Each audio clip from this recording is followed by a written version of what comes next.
அருமையான தெய்வச்சனமே, இந்த மாதம் தேவன் நம்மோடு கூட முகமுகமாய் பேசுகிறார். அல்லேலூயா. எத்தனை பேருக்கு வாஞ்சையா இருக்கு, ஆண்டவர் என்னோடு கூட பேசுகிற சத்தத்தை நான் பற்றிக்கொள்ள வேண்டும், அவருடைய வார்த்தை தான் என்னை நிலைப்படுத்தும் அப்படின்னு எத்தனை பேர் விசுவாசிக்கிறீங்க? அல்லேலூயா சொல்லுங்களேன்.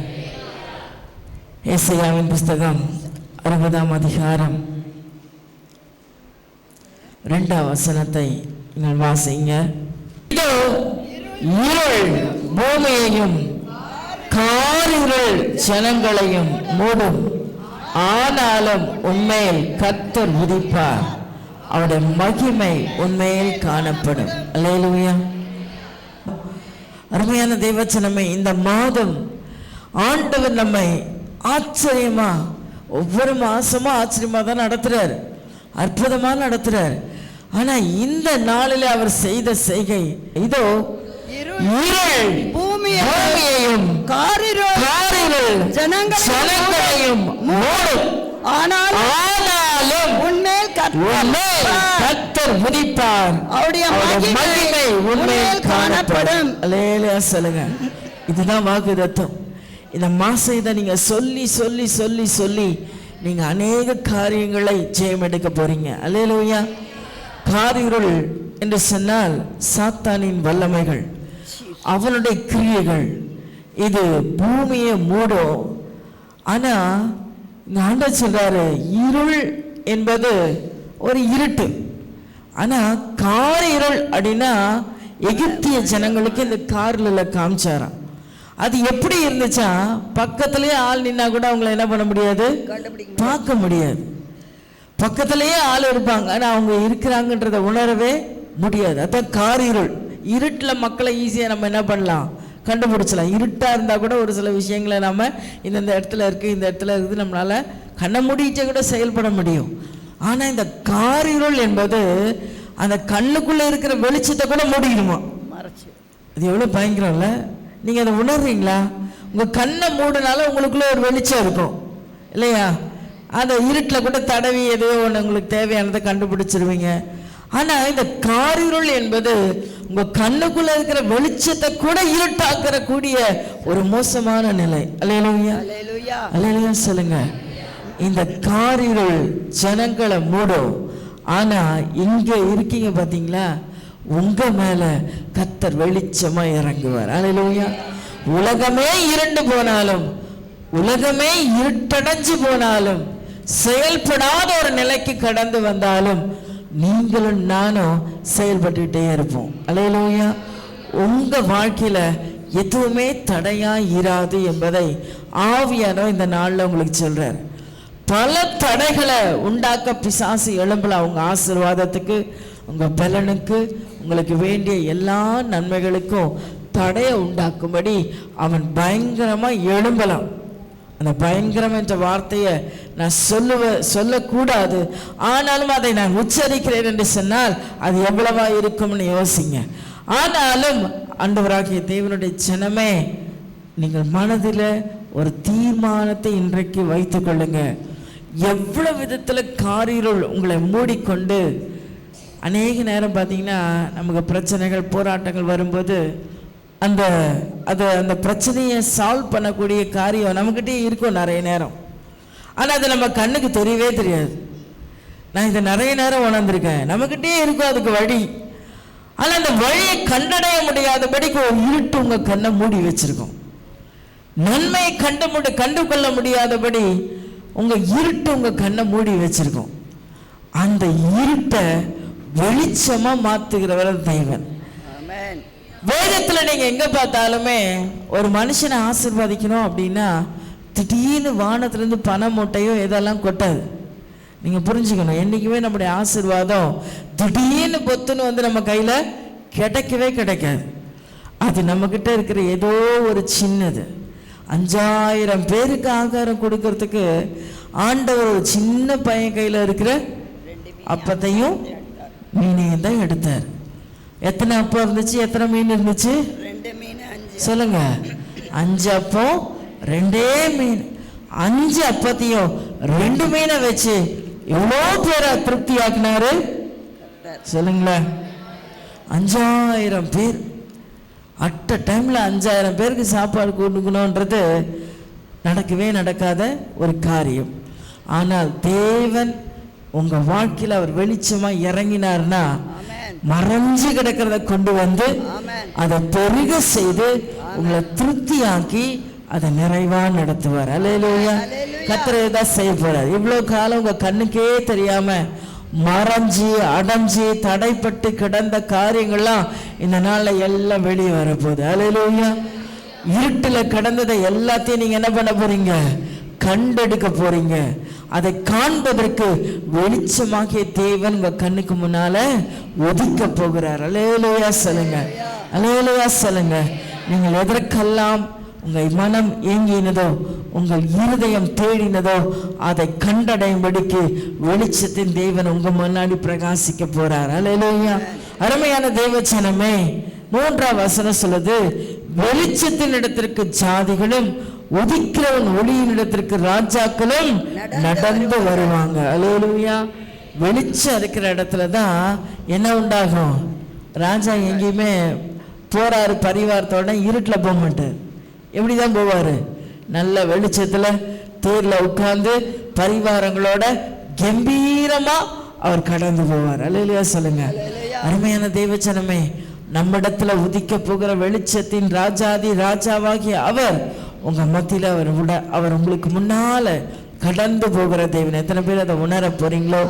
இந்த மாசம் நீங்க யாரெல்லாம் அதை உணர போறீங்களோ அந்த ராஜாதி ராஜாவின் மகிமையை உங்க வாழ்க்கையில அப்படியே செயல்படுறத பார்க்க போறீங்க. அல்லேலூயா. ராஜா உங்களுக்கு முன்னால வரார், ராஜா உங்க வீட்டுக்கு வரார் அப்படின்னா அது எப்படி இருக்கும்? உங்களுக்கு ஏற்கனவே ஒரு நல்ல ஒரு கதை சொல்லப்பட்டிருக்கு, உங்களுக்கு ஞாபகம் இருக்கும்னு நினைக்கிறேன். ஒரு ஏழை குடியானவனோட வீட்டில் திருமணம் நடக்க இருந்துச்சு அவரோட பிள்ளைக்கு. அவர் போய் கூப்பிடுறாரு, ராஜா நீங்க என் பிள்ளையோட கல்யாணத்துக்கு வாங்க. ராஜாவும் சொல்லிட்டார், சரிப்பா உன் கல்யாணத்துக்கு வரேன். ஆனா அந்த மனுஷன் வீட்டில் சாப்பிடவே ஆகாரம் கிடையாது. அந்த கல்யாணத்தை அவர் ரொம்ப எளிமையா தன் குடிசை வீட்டில் ரொம்ப எளிமையா ஆயத்தப்படுத்தி இருந்தார். தன் கொஞ்சம் ஜனங்களை வச்சு நடத்தி இருந்தார். அப்ப அந்த கல்யாண நாள் வந்துச்சு. திருமண நாள் நிர்ணயிக்கப்பட்ட நாளுக்கு முன்னால ஒரு 2-3 நாளுக்கு முன்னாடி அந்த பிரதானிகள், ராஜா கூட இருக்கக்கூடிய அந்த பிரதானிகள் இப்ப போய் அதை விசிட் பண்ணணும். ராஜா போகக்கூடிய தகுதியான இடமா அது இருக்கா? வரேன்னு சொல்லிட்டார். ஆனா ராஜா போவதற்கேற்ற தகுதியான இடமா இருக்கா அப்படின்னு பார்ப்பதற்காக அந்த பிரதானிகள் கடந்து போகும்போது பார்த்தாங்க, வழி இல்லை. போற வழியெல்லாம் ஒரே குப்பை. அந்த இடத்துல எந்த ஒரு சௌகரியமும் இல்லை, உட்கார ஒரு சேர் இல்லை, அந்த வீட்டில் ஒரு நல்ல ஒரு சுகமான வாழ்க்கை இல்லை. இதை பார்த்துட்டு வந்து ராஜா கிட்ட சொல்றாங்க. அப்ப இந்த ராஜா சொன்னாரு, நான் அந்த கல்யாணத்துல போகணும் அப்படின்னா, நான் அந்த வீட்டுக்குள்ள போகணும் அப்படின்னா அது எப்படி இருக்கணுமோ அப்படி நீங்க ஆயத்தப்படுத்துங்க அப்படின்னு சொன்னாரு. இல்லையா சொல்லுங்களேன், சத்தமா சொல்லுங்களேன். எனக்கு ஏதாவது விளங்குச்சா? அந்த ராஜா சொல்றான், நான் அந்த இடத்துக்கு போகணும்னா நான் எப்படி இருந்தா அந்த இடத்துல போய் இருப்பேனோ அதுக்கேற்ற விதமா சூழ்நிலையை மாற்றுங்கன்னு சொல்லும்போது அந்த நிலைமை எப்படி இருந்திருக்கும் நீங்க கொஞ்சம் கற்பனை பண்ணி பாருங்க. அல்லேலூயா. போற சும்மாக்கிற தெருவில் அவர் அரண்மனையிலேருந்து அந்த ஐயா வீட்டுக்கு போகக்கூடிய வழியெல்லாம் என்னாச்சு? ரோடு போட்டாச்சு. தேர் போனோம் இல்லையா, ராஜாவோட தேர் போனோம், அந்த அளவுக்கு ரோடு போட்டாச்சு. வழியெல்லாம் இருந்த குப்பைகள்லாம் கிளீன் பண்ணப்பட்டாச்சு. எல்லாம் சிறப்பான அலங்காரம் உண்டாயிடுச்சு. அவருக்கு போகிற வழியெல்லாம் பூத்தூவி அந்த வீட்டோட நிலைமை எப்படி இருக்குன்னு கொஞ்சம் யோசித்து பாருங்க. அல்லேலூயா சொல்லுங்க. அந்த வீடு இப்ப குடிசை வீடா, உட்காரவே தகுதி இல்லாத இருந்த அந்த வீடு இப்ப மாளிகையா மாறிடுச்சு. எல்லாரும் உட்கார்ந்து மன மகிழ்ச்சியா இருக்காங்க. போடுற சாப்பாடு பார்த்தீங்கன்னா டெய்லி ஏதோ ஒரு ஆகாரத்தை சாப்பிட்ட மனுஷோட வாழ்க்கையில இன்னைக்கு ராஜ விருந்து அவர் வீட்டில் நடக்குது. அல்லேலூயா. எத்தனை பேருக்கு மகிழ்ச்சியா இருக்கு? எத்தனை பேருக்கு மகிழ்ச்சியா இருக்கு? ராஜாதி ராஜாவா கர்த்தருடைய ஆவியானவர், கர்த்தராகிய தேவன் நமக்கு முன்னால வருவாரானால், பிரகாசிக்கிற ஒளியாகிய தேவன் உங்களுக்கு இடத்துல வாசம் பண்ண வருவாரானால் இந்த காரியம் எல்லாம் நடக்கும். தேவச்சனம், இந்த காரியம் எல்லாம் உங்க வாழ்க்கையில நடக்கும். எதெல்லாம் தகுதி இல்லாத இருக்கிற இடத்த தகுதி உள்ளதா தேவன் மாத்திடுவார். ஒண்ணுமில்லாத இருக்கிற இடத்த எல்லாம் இருக்கிறவங்களா மாத்திடுவாரு.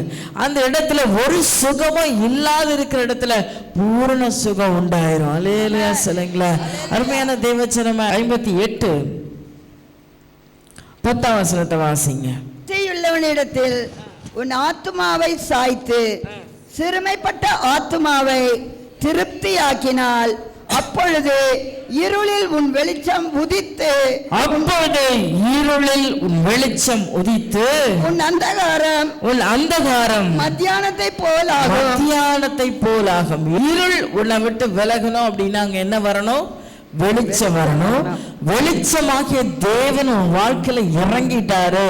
வெளிச்சமாகிய தேவனுக்கு நீங்க இடம் கொடுத்திருப்பீங்க அப்படின்னா நீங்க 112 சங்கீதம் 4 வசனத்தையும் வாசிங்க. செம்மையானவர்களுக்கு இருளிலே வெளிச்சம் உதிக்கும். இருளிலே வெளிச்சம். யாருக்கு இந்த வெளிச்சம் உதிக்கும்?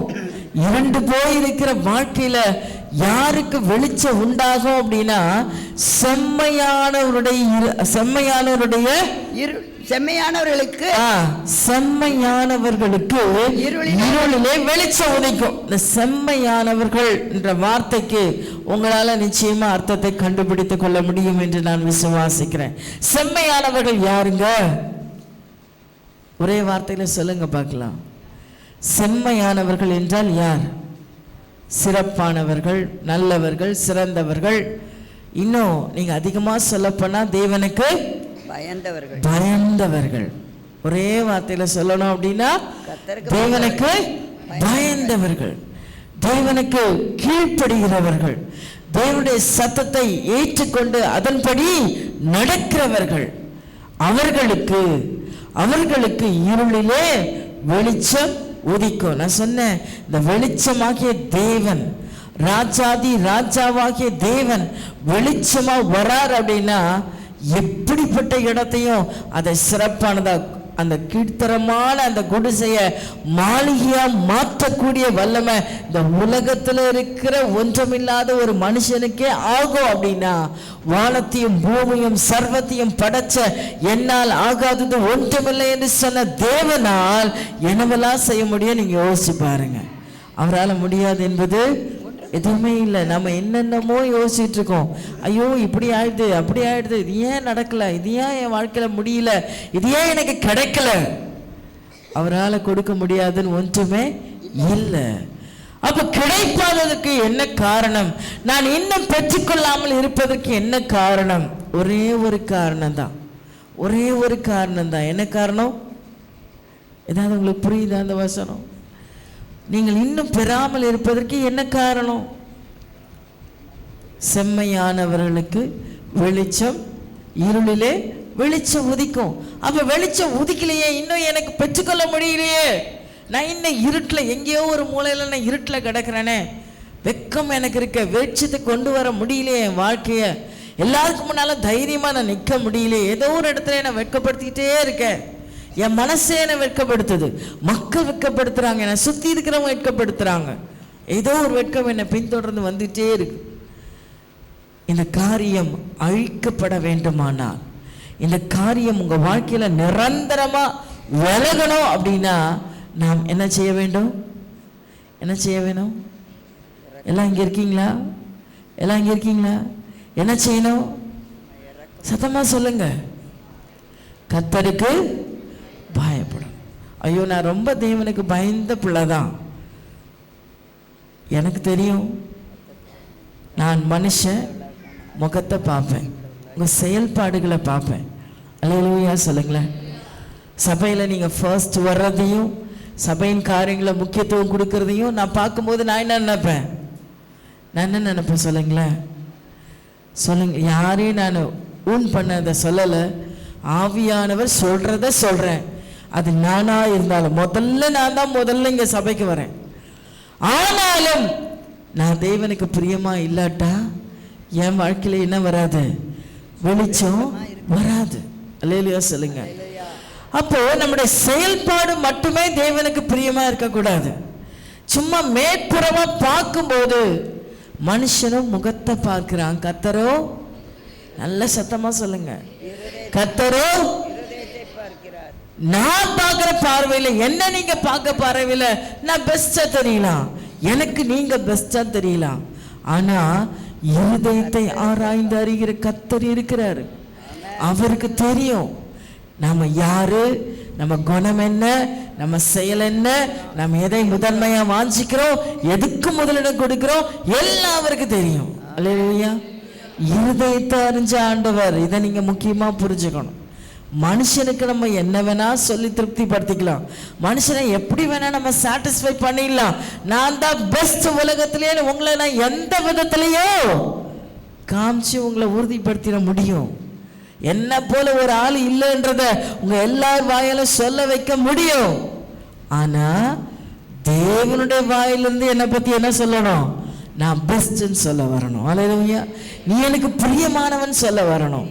அவர் வாய் என்ன பார்த்து நீதான் எனக்கு பிரியமான பிள்ளைன்னு சொல்ல வைக்கணும். அல்லேலூயா. இதை யார் செய்ய போறீங்களோ, இதை யார் உண்மையா, அதுதான் ஆண்டவர் சொல்றார், உண்மையா உண்மையா உண்மை சத்தியம். உண்மைக்கும் சத்தியத்துக்கும் டிஃபரன்ஸ் இருக்கு. யாருக்கா தெரியுமா? உண்மைக்கும் சத்தியத்திற்கும் வித்தியாசம் உண்டு. உண்மைனா என்ன? உண்மைனா டெம்பரரி, சத்தியம்னா பெர்மனன்ட். பெர்மனன்ட். உண்மைனா பெர்மனன்ட்டா? இப்போ என்ன நீங்க பாக்குறீங்க, நான் இருக்கிறேன் இல்ல, ஆனா நான் ஒரு நாளைக்கு என்ன பண்ணிடுவேன், செத்து போயிடுவேன். அப்ப நான் இருக்க மாட்டேன். உண்மையா என்ன பாக்குற நீங்க ஒரு நாள்ல இது பொய்யா மாறிடும். சத்தியம் என்பது மாறாதது.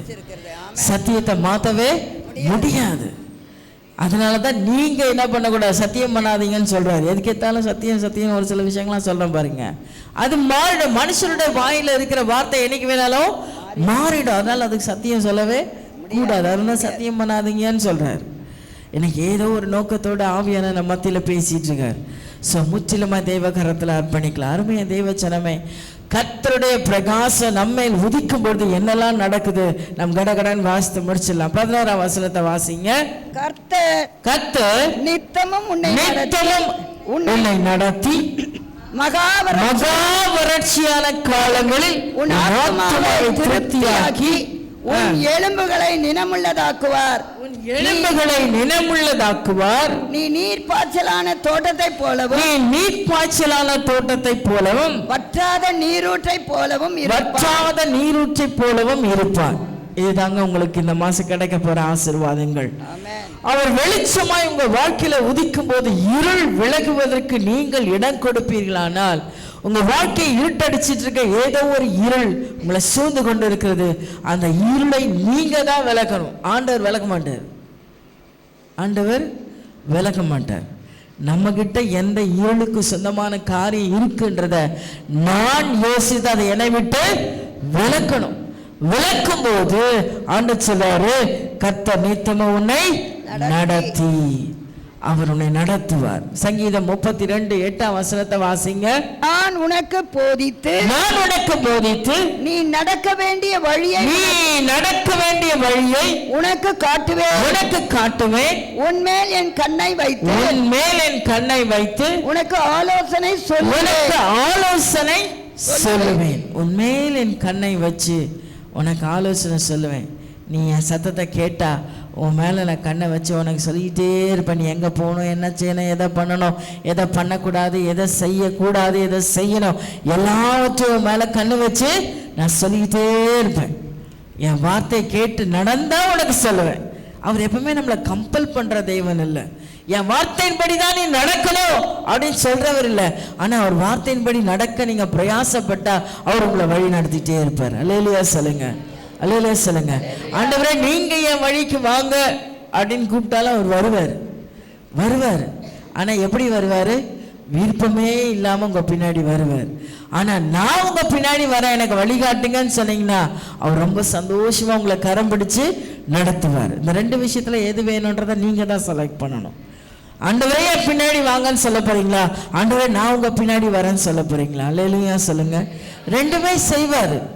ஆனா அவர் பின்னாடி வரத்துக்கும் முன்னாடி வரத்துக்கும் வித்தியாசம் இருக்கா இல்லையா? வித்தியாசம் இருக்கா ஜனங்களே? அல்லேலூயா சொல்லுங்க. ஒரு பாதுகாப்பு முன்னாடி போகும்போது நம்ம எல்லாத்துலயும் சேஃபா இருப்போம். அதே பாதுகாப்பு பின்னாடி வர்றதுனால ஒரு பிரயோஜனம். முன்னாடி ஊழ்ந்து வாரி அடிப்பட்டதுக்கு அப்புறம் பின்னாடி வர பாதுகாப்புனால என்ன பிரயோஜனம்? அல்லேலூயா சொல்லுங்க. இதுதான் நடக்கும். ஸோ இந்த மாதம் யார் ஒருவர் அவருடைய வெளிச்சத்துக்கு இடம் கொடுக்க போறீங்களோ, இருள் உங்களை விட்டு விலகுவதற்கு நீங்க இடம் கொடுக்க போறீங்களோ, உங்களை நித்தமும் அவர் நடத்துவார். நித்தம் என்று சொன்னால் 24 hours 24 மணி நேரமும் அவர் உங்களை முன்னின்று நடத்துறதுக்கு அவர் ரெடியா இருக்கார். அல்லேலூயா சொல்லுங்க. இரண்டாவது காரியம், மகா வறட்சியான காலங்களிலும் உன் ஆத்துமாவை திருப்தியாக்க. வெளிச்சம் உள்ள வந்துருச்சு அப்படின்னா எவ்வளவு வறட்சி இருந்தாலும் அது திருப்தி ஆயிடும். அல்லேலூயா சொல்லுங்க. இருளா இருக்கிற தேசத்துல வெளிச்சம் உதிக்கும் போது, வெளிச்சம் வந்தாதான் பயிரே வெளியே வரும். உங்களுக்கு எல்லாருக்கும் தெரியும்ல, எவ்வளவுதான் விதைச்சு நிலத்தை பண்படுத்தி தண்ணியை ஊத்தினாலும் வெளிச்சம் வராட்டா, சூரிய உதயம் மேல படாவிட்டா அந்த செடி என்ன பண்ணாது? முளைக்கவே முளைக்காது. அப்போ வெளிச்சமாகிய தேவன் நம்முடைய வாழ்க்கையில வந்துட்டார் அப்படின்னா செத்து போயிருக்கிற விதைகளையும் உங்களுள்ளதா மாற்றுவார். இல்லாத இடத்துல இருக்கிறவர்களா அவர் மாற்றுவார். நீங்க வாசிங்க சங்கீதம் 107:9 வாசிங்க. சங்கீதம் 107:9. மகா வறட்சியான காலம், உலகமே வறட்சியா இருந்தாலும், உங்க சுத்தி இருக்கிறவங்க எல்லாம் வறட்சியில காணப்பட்டாலும், நீங்கள் எல்லா விதத்திலையும் நன்மையாய் திருப்தியாய் இருக்கும்படி தேவன் உங்களை ஆசீர்வதிப்பார். வாசிங்க 107:9. தவனமுள்ள ஆத்துமாவை கர்த்தர் திருப்தியாக்கி பசியுள்ள ஆத்துமாவை நன்மையினால் நிரப்புகிறார். நீங்க இதுல ஒண்ணு கவனிக்கணும். பசி எங்க எடுக்கும்? பசி எங்கெங்க எடுக்கும்? நான் இப்படி எல்லாம் கேள்வி கேட்குறீங்களா நினைக்கிறீங்களா? பசி எங்க எடுக்கும் சொல்லுங்களா? வயிற்றுல தான் எடுக்கும் இல்ல? ஆனா இந்த வசனம் சொல்லுது பசியுள்ள ஆத்துமாவை. வாசிங்களா? தவனமுள்ள ஆத்துமாவை கர்த்தர் திருப்தியாக்கி பசியுள்ள ஆத்துமாவை. அப்ப என்ன பசி அது? ஆத்தும பசி, வயிற்று பசி இல்ல. ஆண்டவர் சொல்றா, நீ கேட்டாலும் கேட்காட்டாலும் 3 வேளை ஆகாரம் உனக்கு நானு கொடுத்துருவேன். நீ அஞ்ஞானிகளை போல அதை நாடி தேடாத. அப்ப ஆண்டவர் நீங்க எதுல பசித்திருக்கணும்னு விரும்புறாரு? ஆத்துமால பசி இருக்கணும். ஆத்துமாவுக்கு என்னங்க பசி? வயிற்றுக்கு பசி வந்தா என்ன போடுவீங்க? ஆகாரம் போடுவோம். ஏதோ ஒண்ணு போடுவீங்க இல்ல? சப்பாத்தி, சோறு, பொங்கல், பிரியாணி, சம்திங். ஆத்துமாவுக்கு பசி வந்தா என்னத்தை போடுறது? என்ன போடணுமா? ஆத்துமா பசின்னு ஒண்ணு வந்திருக்கா? ஆத்துமா பசி இருக்கா? ஆத்துமாவுக்கு பசிச்சா என்னத்தை போடலாம்? உங்க ஆத்துமா செழித்து இருக்கணும்னா எதை போடலாம்? அழுதணுமோ? தெரிஞ்சவங்க தப்பிச்சிங்க, தெரியாதவங்களோட கதி அதே கதிதான். இன்றைக்கு நீங்க புரிஞ்சுக்கணும், ஆத்துமா பசித்திருக்க வேண்டும். 3 வேளை ஆகாரம் செத்து போயிடுவாங்க. 1 வேளை ஆகாரம் எல்லாமே செத்து போறாங்கது. மயக்கச்சு ஊர்ந்து செத்தே போயிடுவேன். நான் சாப்பிடாம இருக்கவே முடியாது. நல்லது, நல்லா காப்பாற்ற உடம்ப. ஆனா ஆத்துமாவை குறித்து எவ்வளவு நீ கவலையா இருக்க? ஆத்துமா பசிச்சிருக்கா? ஒவ்வொரு நாளும் அந்த பசிக்கு ஆகாரம் போடுறீங்களா? போட்டீங்கன்னா இருள் விலகும். போடலன்னா இருள் சூழ்ந்து மந்தாரமா அந்தகாரமா மாறிடும். இன்னைக்கு அந்தகாரமா இருக்கிறதுக்கு காரணமே பசியுள்ள ஆத்துமாவில திருப்தி உண்டாகல. உங்க ஆத்துமா பசிக்கே எடுக்கல, வயிற்றுக்கு மட்டும்தான் தீனி போயிட்டு இருக்கு. ஆத்துமாவில் அந்த தாகமே இல்ல, அதுக்கு போட வேண்டிய தீனி கிடைக்கல. அதனாலதான் மந்தாரமும் இருளும் மூடி அலைபாய்ச்சிட்டு இருக்கு. அல்லேலூயா சொல்லுங்க.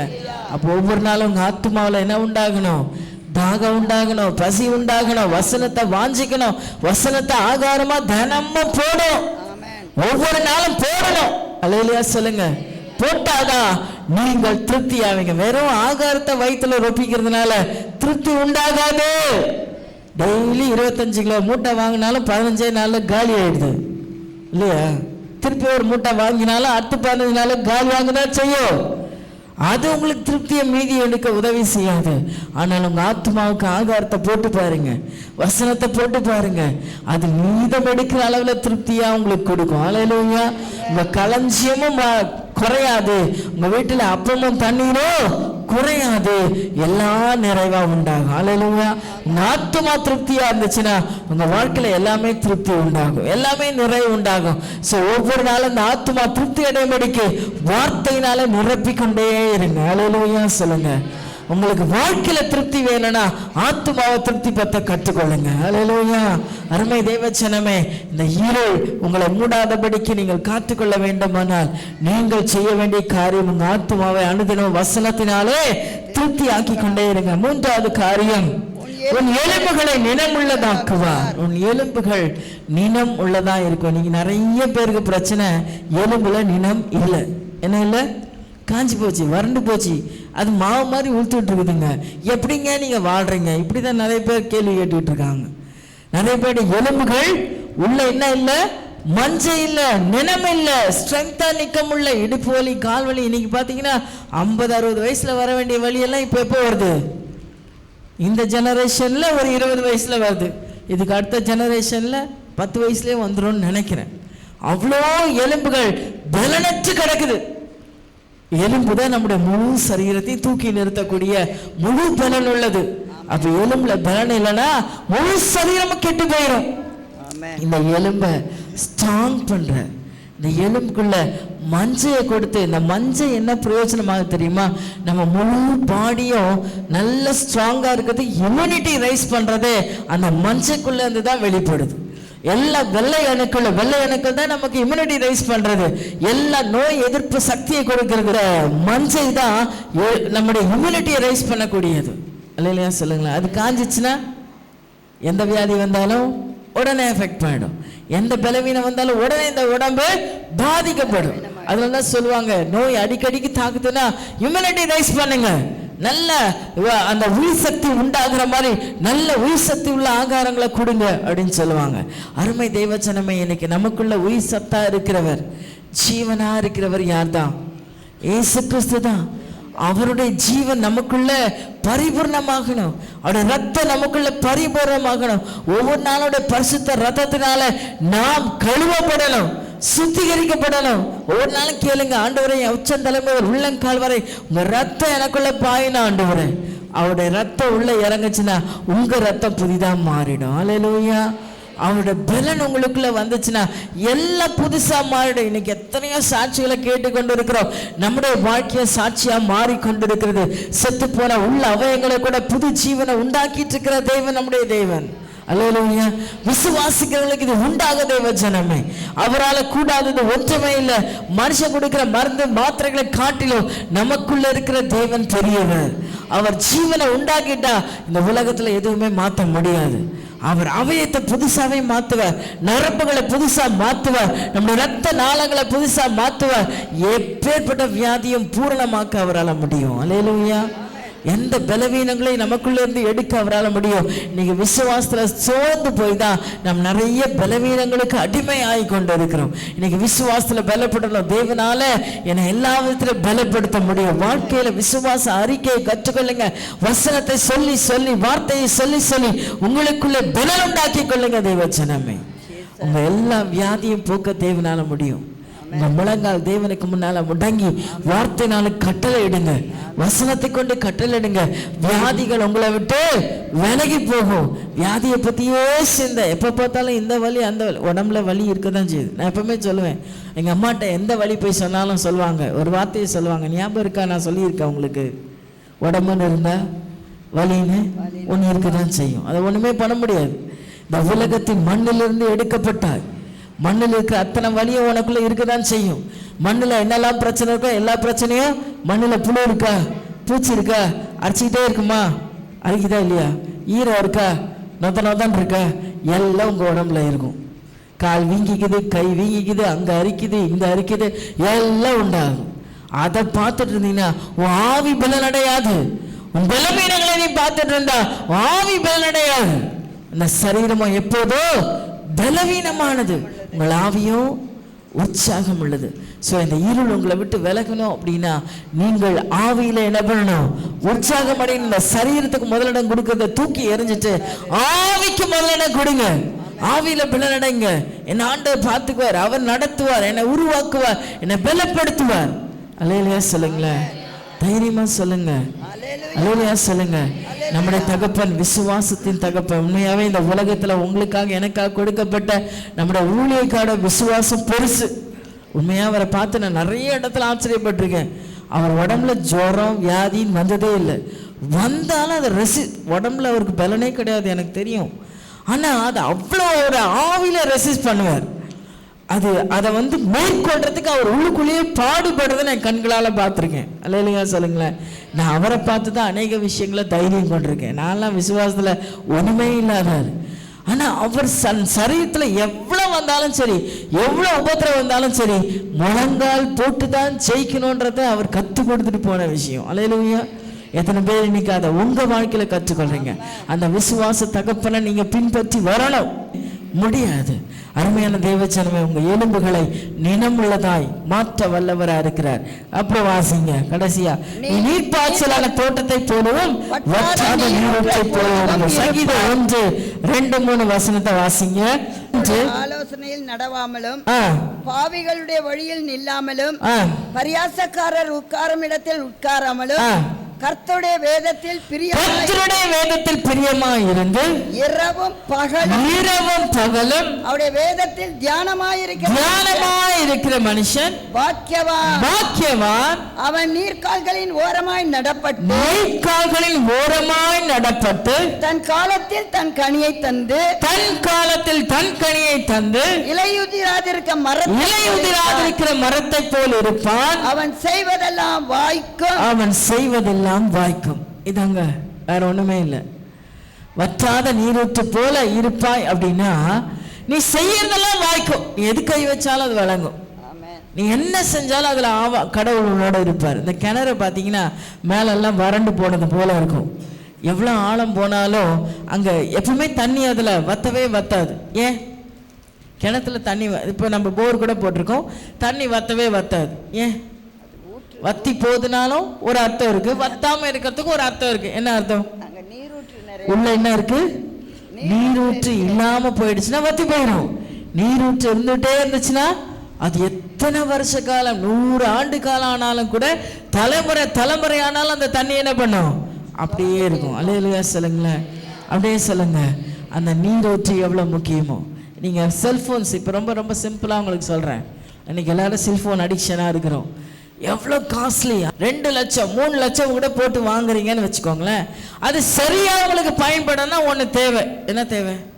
இங்கே எத்தனை காஸ்ட்லி ஃபோனாக வச்சுருந்தா கூட அது உங்களுக்கு பிரயோஜனமாகனா அது என்ன பண்ணணும்? சார்ஜ் ஏற்றிக்கிட்டே இருக்கணும்.